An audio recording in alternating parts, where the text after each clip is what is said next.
Salut les curieux et bienvenue sur votre nouvelle chronique bavard. Enfile un perfecto, c'est la légende que tu portes sur tes épaules.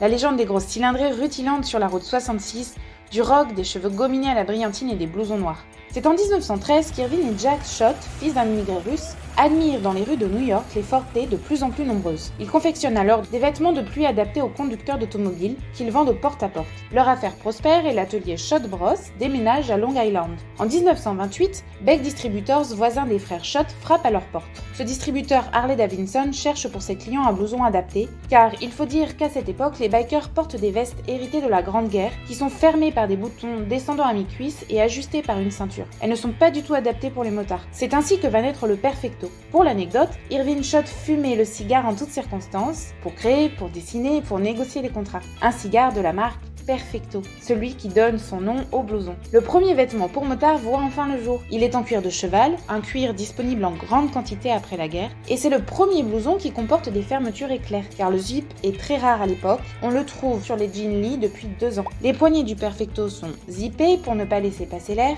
la fermeture du devant est décalée et en biais, et le torse est protégé par 2 pans de cuir croisés. Le col a des pressions pour éviter de battre au vent, il y a une ceinture à la taille et un empiècement dans le dos qui empêche les courants d'air. Le blouson est court et très ajusté et il a des soufflets d'aisance sous les bras pour offrir confort et mobilité. Bref, tout dans le Perfecto est pensé pour la conduite. Il reste assez confidentiel jusqu'à la fin de la Seconde Guerre mondiale, en partie occulté par le blouson des aviateurs, le bomber, également produit par Schott Bros.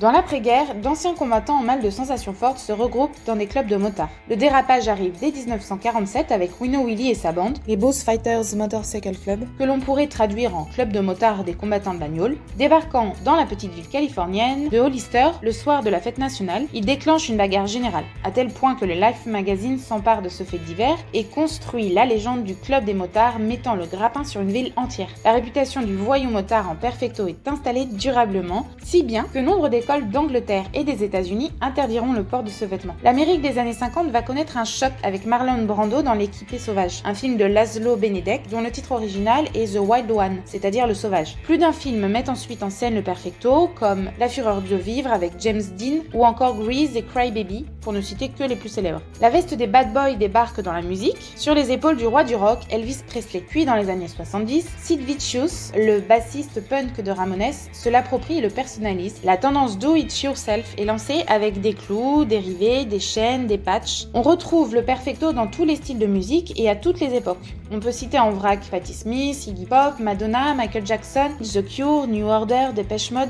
Et s'il ne fallait parler que de la France, le monument Johnny Hallyday, Françoise Hardy, Manu Chao, Renaud, Alain Bachung, David Guetta, Étienne Dao, etc., etc.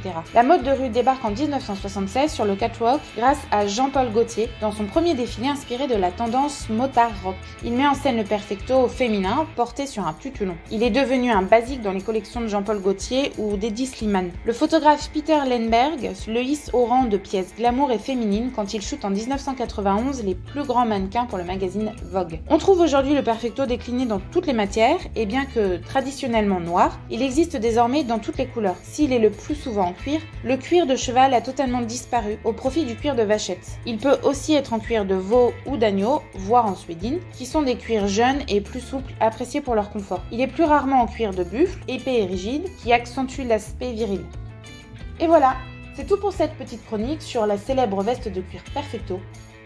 Si vous avez aimé ce contenu, n'hésitez pas à le soutenir en vous abonnant à la chaîne YouTube, en suivant mon compte Insta ou tout simplement en commentant ou en likant. Vous pouvez aussi partager en masse cette vidéo et nous dire en commentaire si vous souhaiteriez aborder d'autres histoires de vêtements emblématiques. En attendant, moi je vous dis à bientôt dans une prochaine vidéo bavard.